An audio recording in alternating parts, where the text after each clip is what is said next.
Does it matter that I'm a little bit too... I guess I should move this a little bit.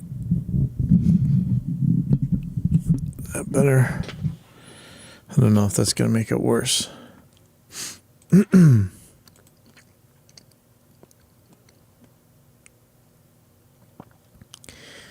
Allegedly, I'm going, let's see. Here.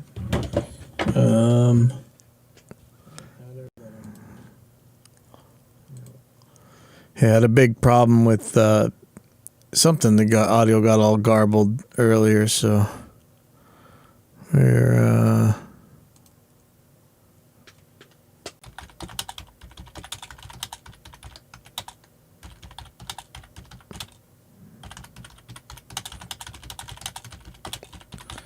I think we're all good.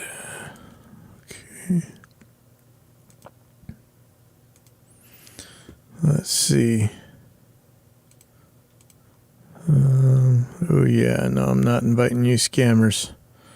Get out of here.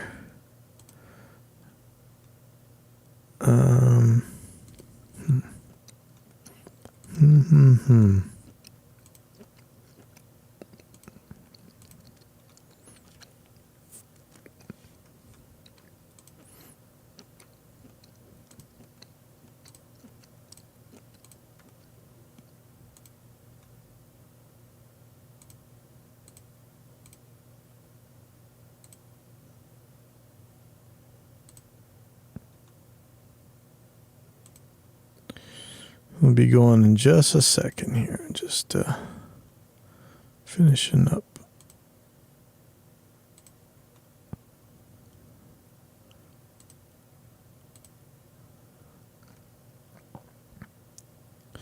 All right, that's enough. That is enough. Okay, looks like audio's working. I'm going to check it one more time. Uh-oh. No, that sounds good. Check my obs. Yeah, let me know. Oh, interesting. Let me know if you want to be on. I got a Zoom link handy.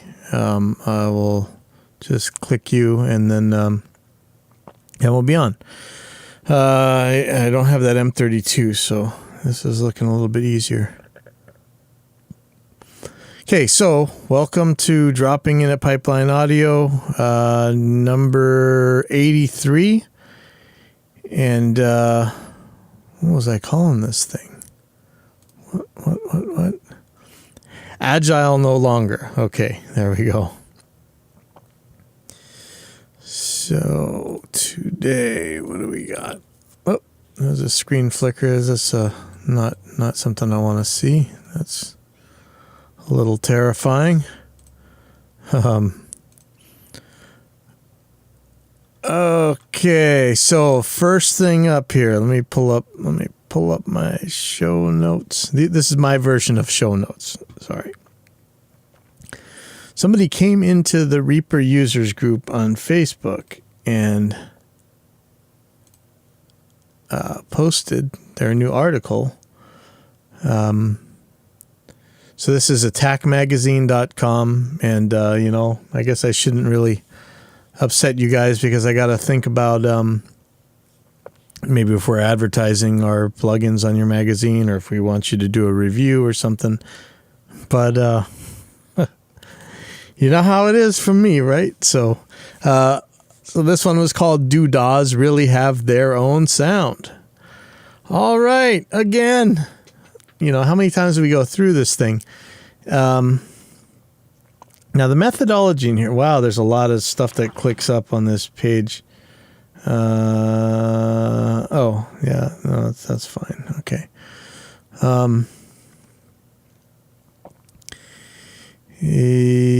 Let's just read a little bit of this. In part one of a series, we attempt to answer the question that has plagued music production for years. Do DAWs sound the same, or do they indeed imprint a sonic signature on your music? All right, I'm going to state this from the very beginning, and this is usually how I see this, and there's a couple caveats to this, but kind of not really.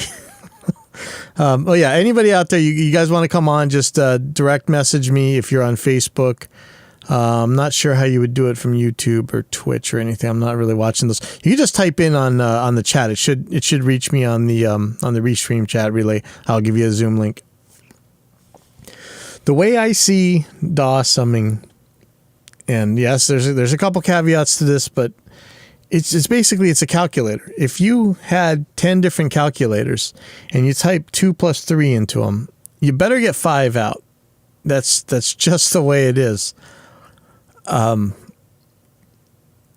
might think that there is a lot more going on underneath the hood of a DAW, but in the end, the summing really is summing. We use that word summing.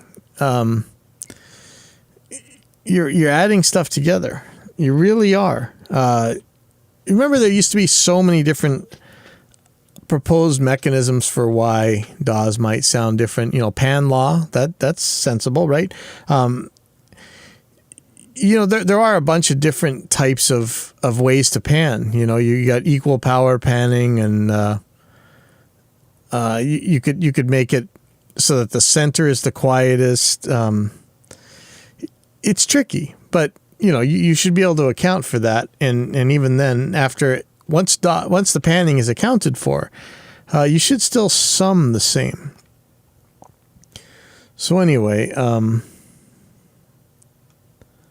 there used to be that.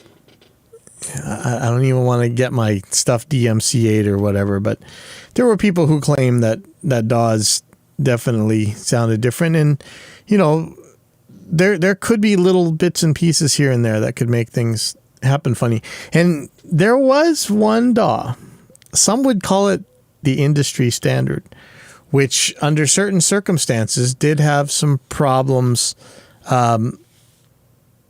summing correctly. But even then, it was so pathological that you had to get there. So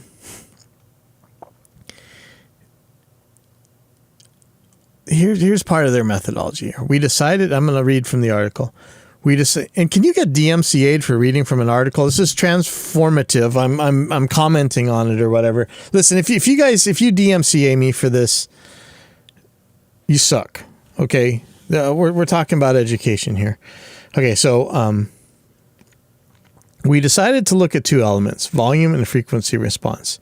Is one DAW consistently louder than the others? Can we see definite measurable differences in frequency between platforms? And this next sentence I'm going to read, take this, just remember this. And most importantly, do they sound different to our ears? We examined the results both objectively with an analyzer and subjectively by listening closely and critically to the bounced audio.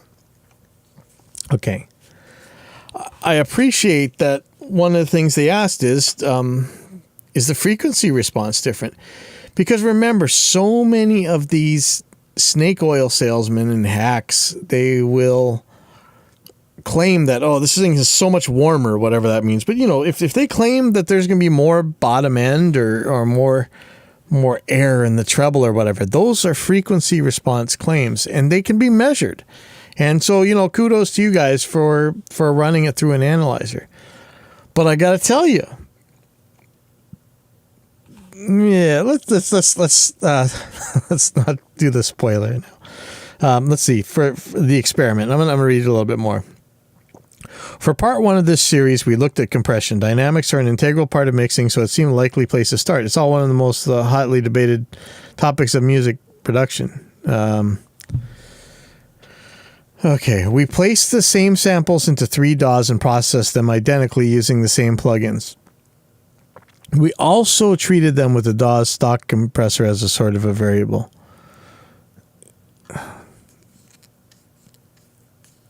I don't understand. Anyway,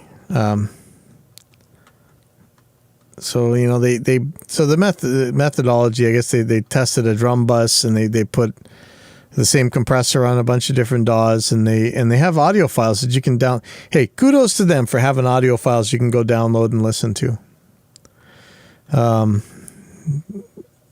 tried different compressors that come with plugins, which, okay, now you're talking about a difference. If you're using different plugins, I expect to get a different sound. Strangely, even that's got some caveats to it. But, for the most part, yeah, you're going to, comparing the included plugins between DAWs, that's a noble cause, I think. Say the same thing. You get a quote here. You'd be hard pressed to say there was a noticeable difference in the sound. Well, I hope so. Conclusion. Okay, I'm going to read you parts of this conclusion. They say, although there may be slight variation between the three plugins in terms of frequency, response, or loudness, the overall results show that the three DAWs are largely the same, at least when it comes to compression. There was no one single DAW that we could point to and say, aha, that is different. Okay, wait a second. This is, okay. Are you testing the compressors or are you testing the DAWs? There may be occasional slight variation between the three plugins in terms of frequency, response, or loudness. If you're testing different plugins, I would not be at all surprised to see giant differences, small differences, no differences, huge differences. Because the next thing he says is, or she, I don't know, the overall result shows that the three DAWs are largely the same. But the three DAWs are the three compressors. Is this just a error in editing, or do you actually mean that? I don't know what you're even saying. I'll go on. With such negligible differences, why do people believe they sound different? What's the subject of this show every day, right? Certainly we saw the stock compressor variable. The built-in effects are different. Okay, yes, different effects sound different. I'm fine with that. Using only stock effects could result in a different sound, just as using Waves plugins would yield a different result in Soundtoys. It's also possible that in their early days, the DAWs did have more of a unique sonic character, and although that has since been programmed out, the reputation remains. I'll go on. Let's also not forget that humans are prone to all sorts of subjective biases. We are not the best at judging things completely objectively. Is there an expectation of a difference that's... Whoa, no. That's getting in the way of our listening. Don't put your lab coats away just yet. Next time we'll run a similar series of tests using equalizer plugins. Could these be the culprit? In the future, we may also look at effects chains, another possible contributor to a DAW sound. Listen, you're not testing the DAW, are you? You test the DAW by testing the DAW. Use the same plug like you did. You did the same plugins in every one. That's how you test the DAW. Don't be testing different plugins and saying the DAWs sound different. But let's just, hopefully. Yeah, okay, good. Looks like more than one of you has pointed to the big screaming, glaring error, right? There's not a null test to be found in this. Here, I'm just to be damn sure, I'm gonna hit Control F, and I'm gonna type null. 0 out of 0 results. Okay. There's no null test mentioned in this article. I would bet that if these guys did this thing right, you guys, okay, if you don't know what a null test is, you render your file, and then you want to compare two files. You just make sure that they're lined up in time exactly, make sure that they're at the same level, and then flip the phase or polarity on one of them, and you should get nothing out. You should get a big fat 0. Now, there's a caveat to that. There is dither, so you might get something way the hell down there. But listen, if it's like 40 decibels down, I'm going to say if it's 40 decibels down, I don't really care about it that much. If it's 68 decibels down, I really don't care about it.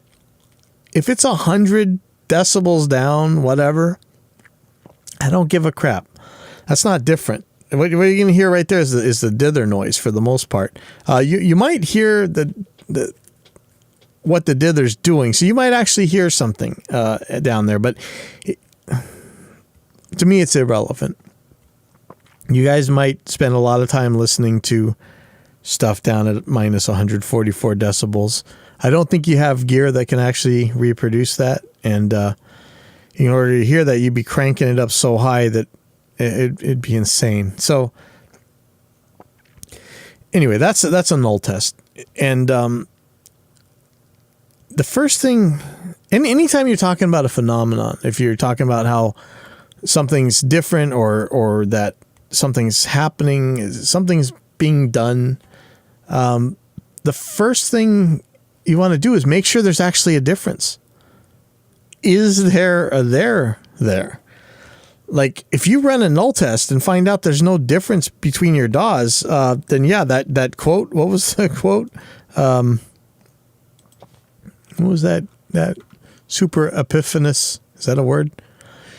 Quote, you'd be hard-pressed to say there was a noticeable difference in the sound. Yeah, you'd be hard-pressed, because if they null each other, there's not going to be any difference in the sound. So start there. Before you do anything else, when you're talking about using the same compressors anyway, start there. Do they null? If they don't null, I'm going to say that something's broken. I'm betting most of them will null, and one of them might be different.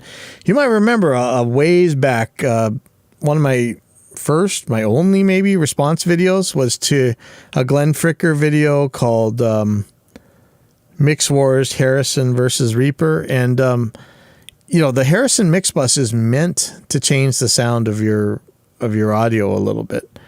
And even then, when I did the actual summing test, it was so far down there. So you'd really have to push hard to really get things to be different. So yeah, probably nonsense. Oh, I can't get any volume. Uh-oh. Is this not working? Well, that's sounding fine here. Oh, that's scary. Is anybody else not hearing this? Type it in the chat and I'll see. Well, that's scary if nobody's getting volume. Oh, well, anyway, I'm hearing it right here. I'm gonna. Yep. Okay. Sorry. So, to make a long story short, if you don't have, do a null test first. Make sure that there's an actual phenomenon to test. It's like these ghost hunters and stuff. They run around trying to explain why the ghost is doing this or that before they even prove they got a ghost there. Make sure you got a phenomenon and then test it. There were a couple, there was a... One person said, of course they're going to sound different. They have different source code. Now look, again, I'm going to go back to a DAW being a calculator. There's a bajillion different calculators out there, coded in all different programming languages, some directly to the DSP chip of the handheld calculator. And they're all going to get about the same answer. Now, just like DAWs, you might be talking about precision. Nowadays, I think most DAWs are 64-bit float, or most of them. But anyway, it's going to be the difference in the floating point rounding errors are going to be way down there. I mean, way down there. You're it could be thousands of decibels down there. I'm not sure.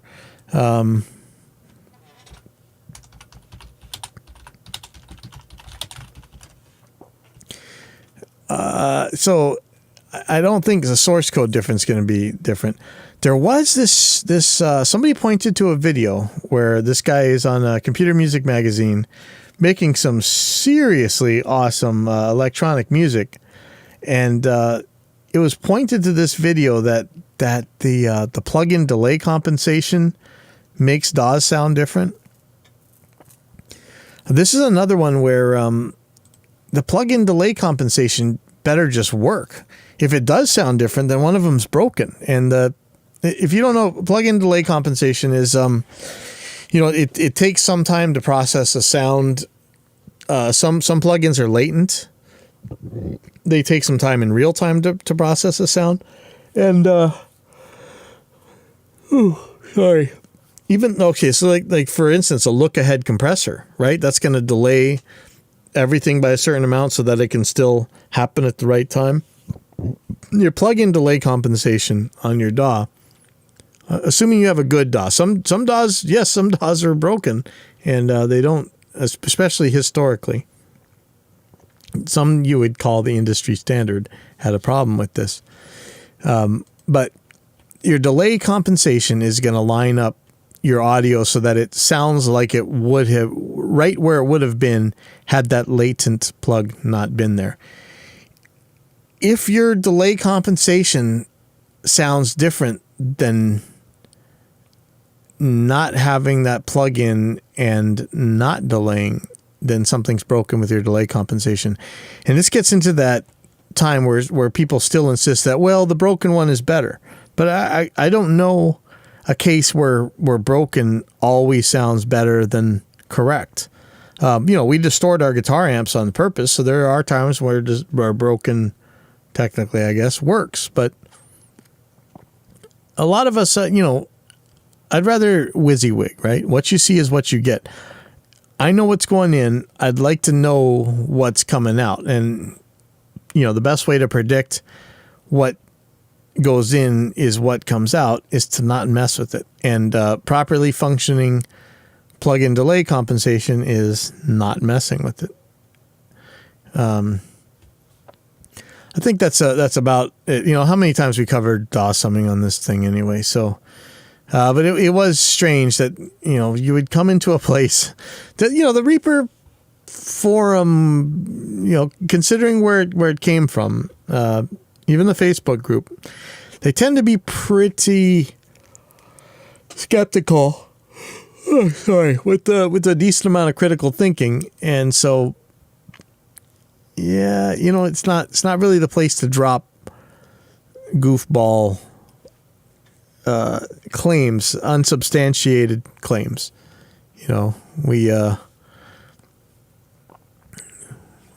They're a little bit more skeptical than your average bear.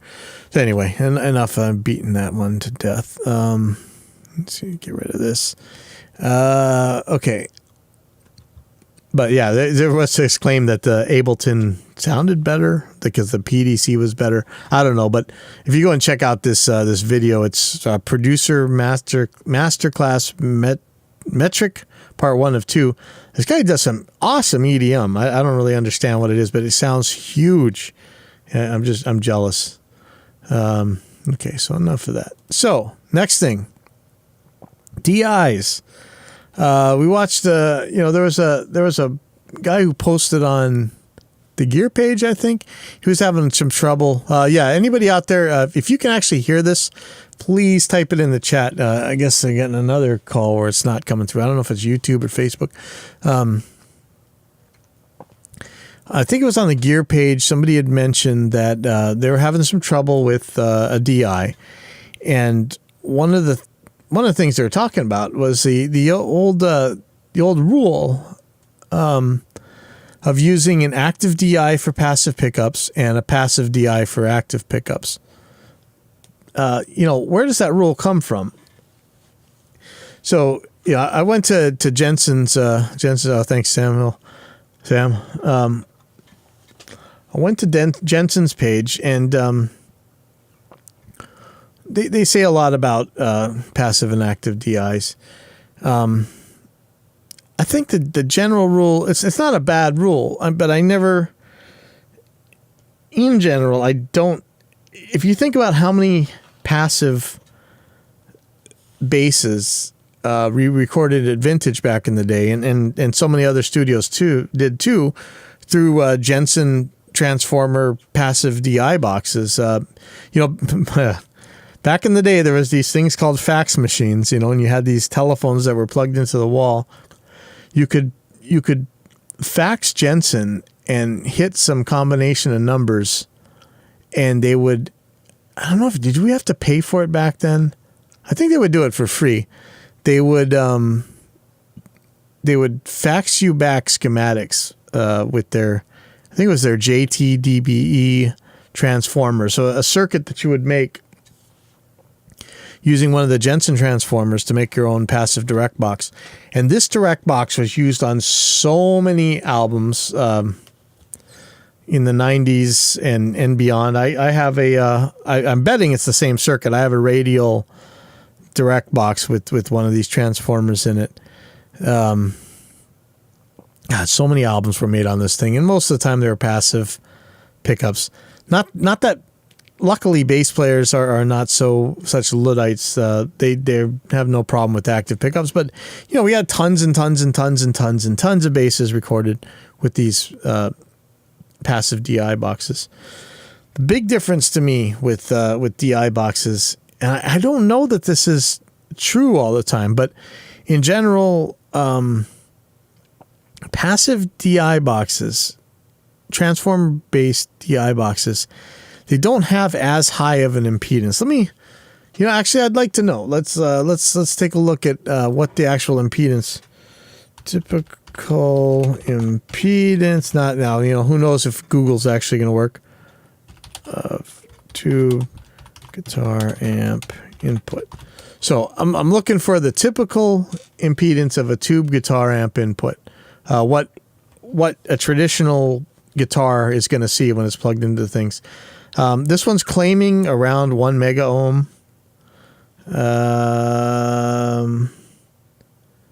Let's see, what is the correct input? 1 meg, that 1 meg resistor at an amps input jack. Looks like there's a couple claims where it's pretty high, like 1 mega ohm. What you're going to find in a Jensen transformer, I think it's something low. Let's see. Let me just get through this real quick. Sorry. I'm going to get to some of Jensen's claims here in a second, but yeah. What Radial is saying, sorry, not Jensen's, what Radial is saying is they're saying one of their transformers has 130k ohms. 130 kilo ohms.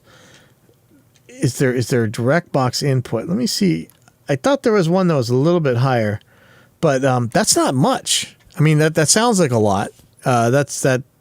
I think your guitar pickups. What is your pickup impedance? So we're really doing some Googling here.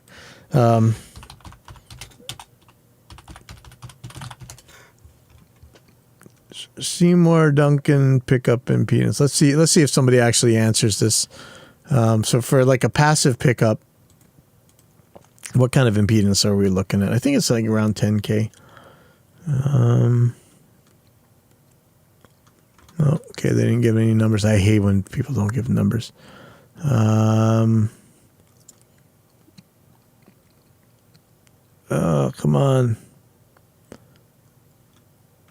Lots of times you'll see it listed in like DiMarzio. They'll have a chart. I'm not sure if that's the same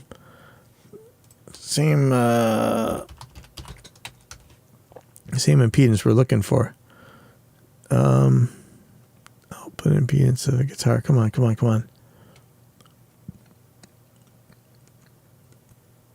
Guitar out impedance. Come on, give some numbers.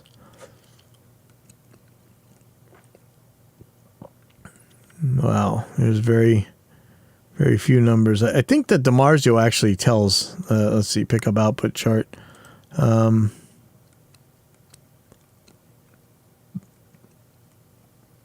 They got color codes. I'm sorry. I'm trying to find some pictures.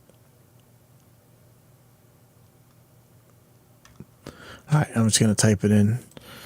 DiMarzio pickup impedance.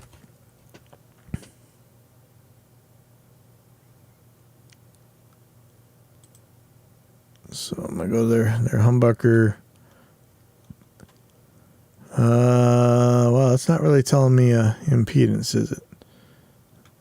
Oh, this is what I have in my 7-string, a deactivator. Specs. Resistance. Well, they give you a resistance. It's 11K. So I was thinking around someplace like around 10K. I'm not sure how that exactly is going to be your impedance or whatever, but in general, 100K is going to be that 10-to-1 rule with impedance that you often will see followed. But a Meg is going to be a whole lot safer. It's going to load your...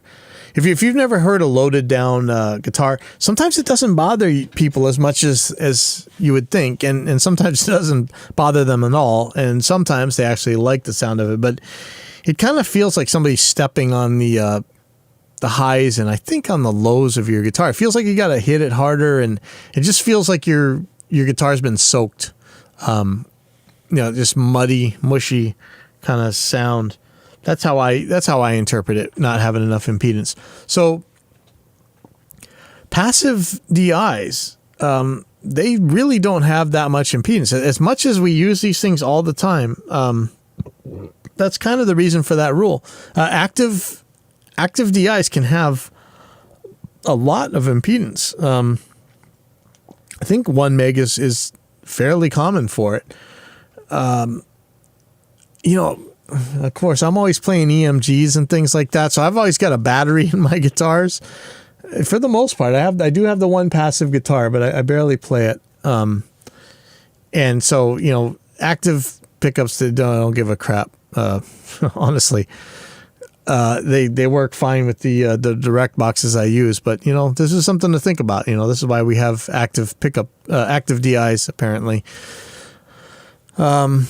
I do want to read something here, though. Where is it? Sorry.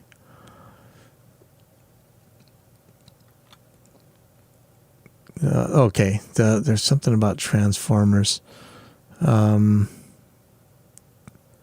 Okay, the second is the sound of a transformer. Unlike active circuits, so I'm reading from the radial page.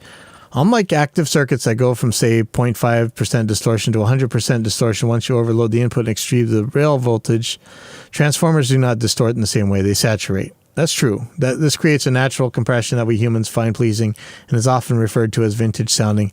Now, I did do that test on my page, pipelineaudio.net. You can real world gear measurements, I think it's called, where I compared some of these radial DIs with other DIs, and really at sane voltages, and I'm talking even when I'm running my EMGs, actually going up pretty damn high, there wasn't a difference in there wasn't a frequency response difference, and there wasn't what you should have seen as a nonlinear level difference caused by the transformer, even when I was up pretty high. They claim you would be surprised at how different one transformer sounds compared to the next, even though they have the same electrical spec. So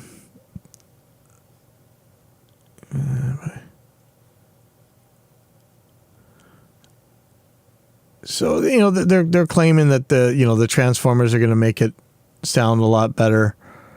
I don't know. My test showed that they were pretty damn close. I was surprised that the $20 to $40 Whirlwind DI that they don't make anymore, but I think there's a replacement out there from Horizon or Rapco, was really tested as good as this as radial. I'm sorry, but it did. Anyway, so that's really about that old rule about active and passive DIs, and strangely, for once, where GS came up with some good answers. There was somebody who was asking that particular question: active DI for passive pickups and vice versa. And Kiwi gave some pretty good answers. You can go into it. It just type that in: active DI for passive pickups and vice versa, and on on GS, and you'll come up with some good answers. So I think that's why. But it was sad because this guy's trying to wonder, why is my guitar coming out muddy when I'm using the through on my radial DIs, and this is why. It's not that much impedance. So like this guy's reading. So this guy actually gives some numbers. This is awesome. Kiwi gives some numbers on the impedances. So Countryman active DI 10 megohms. Holy crap! Okay. Avalon U5 3 megs. Radial JDV active DI 3.9 megohms. Radial JDI, this is the one I use every day. The passive DI, 140K. The Jensen transformer by itself is 200K. So, yeah, the difference in impedance is like 10 to 100 times as much, at least. So, that's why the guy's pickup was getting muddy and loading down and stuff. It's kind of an interesting story. Okay, and of course, because we talk about routing on this thing every single time, and I've talked people's ears off about routing, they never want to hear about routing again. One of the things that we talked about early on, one of the first few shows, was the Odious, I don't know how he's saying it, AsioLink Pro patcher. And I had some trouble with this, which is why I was still off looking for other solutions. But I went and I gave this guy a really good try again. So a little bit of history about this thing. You can find this at give.academy. Or just type in ODEUS or AsioLink Pro. You'll find it in Google or DuckDuckGo or whatever you're using. What this is kind of like voice meter, kind of like synchronous audio router, I think. The other solutions that we've talked about a billion times, but it's meant to be able to share audio between ASIO apps and non-ASIO apps and just between apps in general. It's got its own little mixer window and moves things around. Acts more like a patch bay than... it's still a little bit confusing as to what different parts do, but it definitely acts more like a patch bay than your other ones. Remember we tried Dante Via, talked about that extensively on this show. Just really didn't work. I've been using this at home. I'll give you a look at how I'm doing this. So anybody who can actually see the screen, what it is it has several different rows. There are actually network rows too, but I'm not really going to talk about them. They have their speaker in row, your ASIO driver in row, ASIO host and mix row, which I'm still a little bit confused about. We'll see about this later on. I don't think it works the way that they're saying that it works, at least in the manual. ASIO driver out mix row and their mix out row. Basically, like the rest of these, and the reason I don't like using these things, you're supposed to take your ASIO driver and replace it. So you give this thing your ASIO driver. So in the case of my home system, it was a Motu 896 Mark III, and I was using ADATs for loopback and all kinds of crazy stuff in order to make this work. But this thing's working well enough where I actually took that off. I brought it back to work, and I'm using my 2-channel Focusrite Scarlett Solo 3rd Gen, and I'm using this thing with it. So it does work. Basically, you would give AsioLink Pro your ASIO driver. That's who's going to be in charge of that, like Scarlett or whatever. Everything else is you're going to point to this thing. And one of the things, so like Reaper, you would instead of having your Focusrite or whatever as your ASIO driver, you would have the AsioLink Pro ASIO driver as your driver.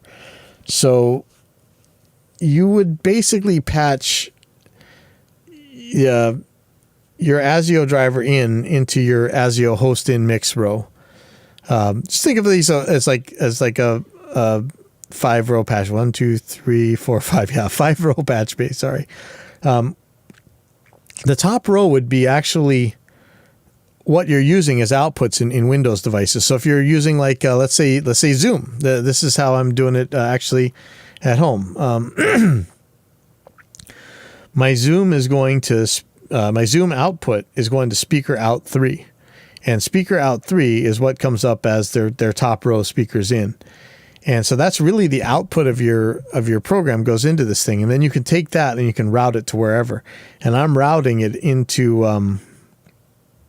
Reaper's inputs somehow. Where am I doing that? Speaker out 3, 1, 2, 3. Yeah, I'm routing that right into Reaper's input. Am I? No, I don't know. It's just really complicated. Speaker out. Okay, what am I doing here? Speaker out from line in, link in 5.6. So link in 5.6 is coming from, speaker out 3. Okay, so that makes sense. So anyway, you take your outputs and you route them into your ASIO inputs. Your actual ASIO inputs, you also route into your third row host. Anyway, it's like a giant patch bay. It works. I've had some dropouts and stuff. I'm not sure if it's caused by that, but in general, it was working really well. And it's not working so well that I'm going to give up. Like, I'm giving up 4 of my RME channels at work in order to make loopbacks. That's how you're hearing me right now.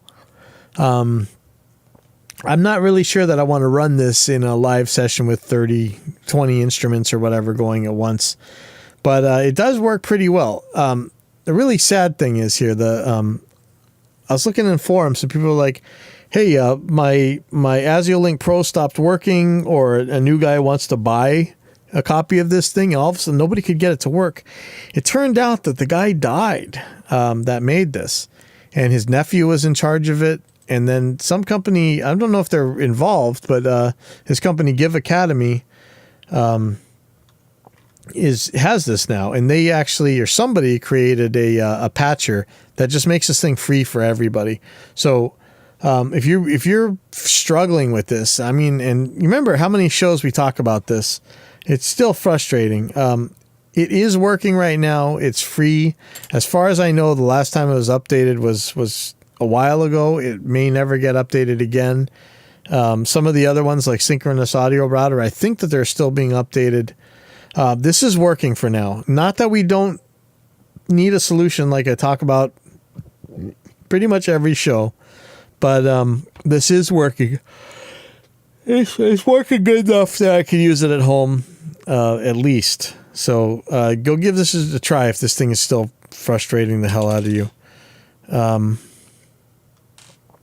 I think, am I going on kind of long? Wow, yeah, I am going on long today. Okay, I want to talk a little bit about, I guess I don't really need to talk too much more about that ASIO Link Pro. Go get it if you need something like that. Glenn Glenn Fricker had a video up where one of the pictures said, changing vacuum tubes won't change your amp sound. So, it's a really interesting thing to test. I swear that back in the day when I was changing my preamp tubes, I heard different things. But, who knows? Good. Go test it. I just figured he's going to get hammered like hell at where because of saying something like that. So I thought that was pretty funny.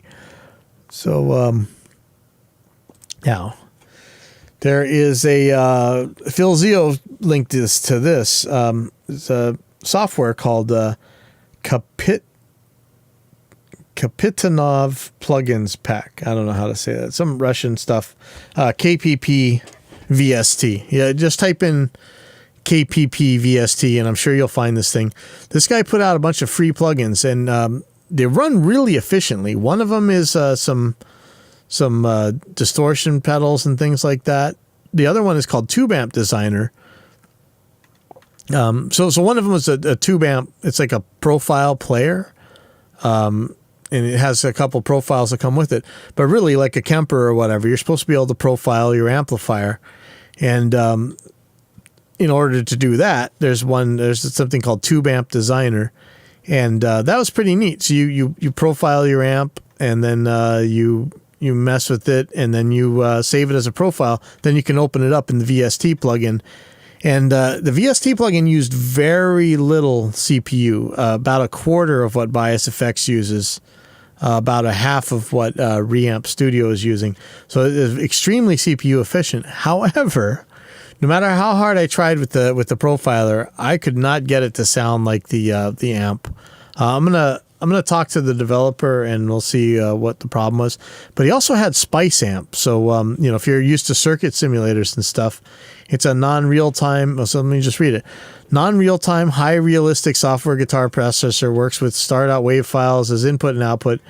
Uses NG Spice for electronic circuit stimulation and FFT convolver with the impulse response wave for cabinet simulation. Project ships with Spice submodels of valves used in guitar amplifiers. So you can check the sound of any guitar pedal or amplifier circuit for emulator or hardware development, research how the circuit works with sound, create profiles for tube amp guitar processor without real hardware. So it's pretty cool. You can make a schematic and then make it work for this tube amp thing. That's pretty awesome, actually. Do need to talk to this guy.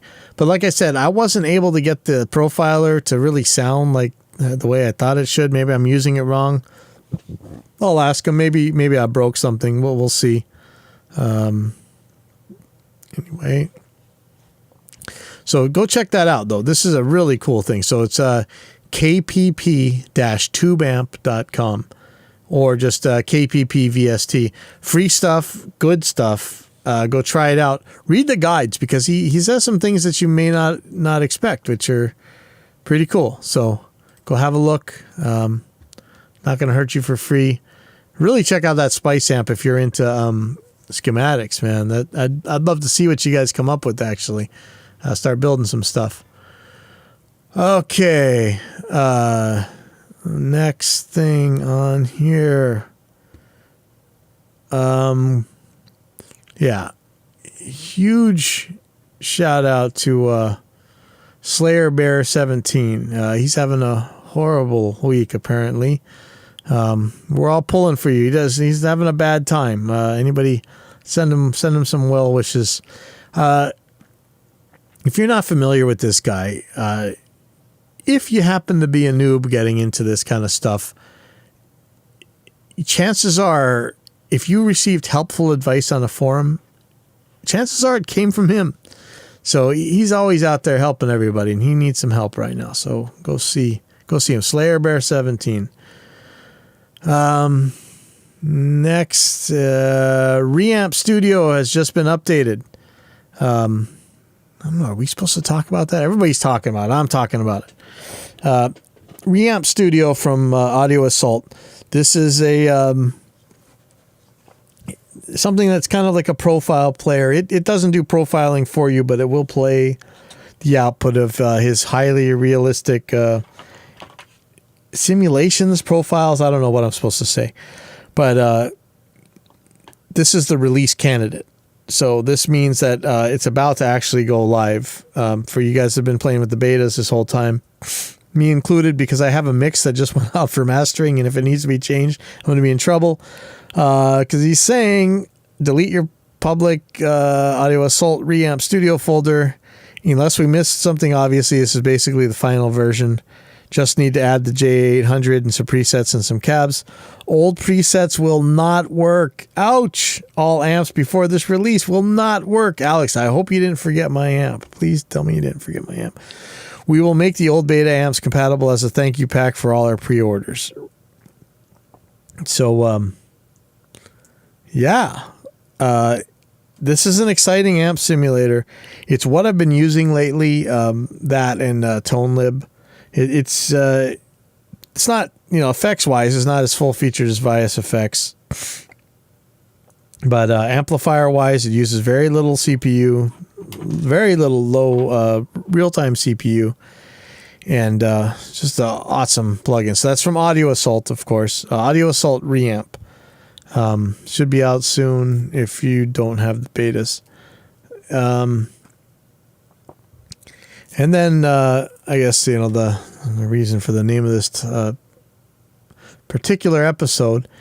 And man, I'm late to the party on this, but I guess it was last year. They were talking about Rondo Music was selling off the Agile guitar brand. And if you've seen my guitars, I love these things. basically, this, as far as I know, these are guitars made by World Music Instruments, who tend to make. There's a Korean company. They tend to make a lot of your favorite guitars. You know, a lot of these companies that claim to be guitar companies, they're made by World Music Instruments, and they have awesome instruments. They have very awesome quality control. Let me see. So, like the back of my Agile says, handcrafted in South Korea. You know, and if you've ever seen the videos of people, sorry, let me put my guitar back. If you've ever seen the videos of this factory by companies that have their guitars made by them, these guys are fanatics. Even like the 80-year-old grandmas working in there, they are fanatics about their guitars. It seems, you know, it's weird to me because most people that I can find on the forums know about them because of their like traditional looking guitars, you know, like the Les Paul looking guitars and things like that, which they make good ones, I'm sure. But, you know, I run them because it's my favorite 7-string brand. They come with the they come with the EMGs. They come with really good frets, neck through body guitars, just awesome neck throughs. I think I ended up paying like $600 for the better neck throughs. Comparatively, the Ibanez and ESPs are going to cost you $1,000 or more. There's a whole ton of other companies that have their guitars made by these this place, but they all tend to be a lot more money. So I'm really bumming because these Agiles are unreal, and they're cheap, but they're just beautiful. If you've ever seen them, the stained ones, the maple top, whatever, they're just beautiful. This quilted maple. Oh man, they're just the nicest looking guitars, and it looks like Rondo Music is selling off the brand, and there's still a few sitting there. I don't know if he actually sold it or what, but he let's see if I can find the if somebody's got the actual email.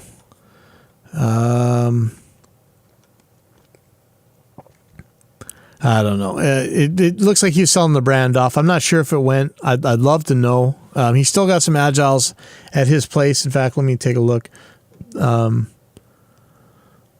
for electric guitars. I'm just going to look at 7-string guitars.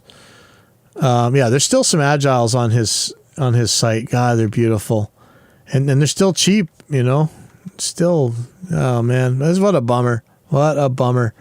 And of course, you know, when somebody's talking about it at the gear page, somebody, let's see, you usually get these weird vintage fogies that they're just such bizarros.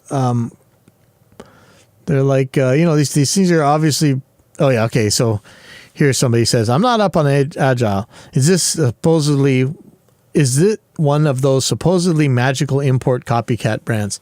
Copy of what, right? Listen, you guys always act like Gibson and Fender, like that's it. Like they're the best things in the world. Like if you want to play a Fender or a Gibson, go play a Fender or a Gibson. But, you know, I want a Floyd Rose on my stuff, right? I mean, sure, yes, there's some Gibsons with Floyd Roses on them. But, you know, are they better than everything else in the universe? I don't think so. I don't like them. I want a 24 fret guitar, you know, maybe they make them too, but I don't know. I don't see like, what is it? This almost goes back to like this tone wood stuff. Like you some magical piece of wood that you can't ever get out of here. Like I want, like, how many times we talk about on this show, measure.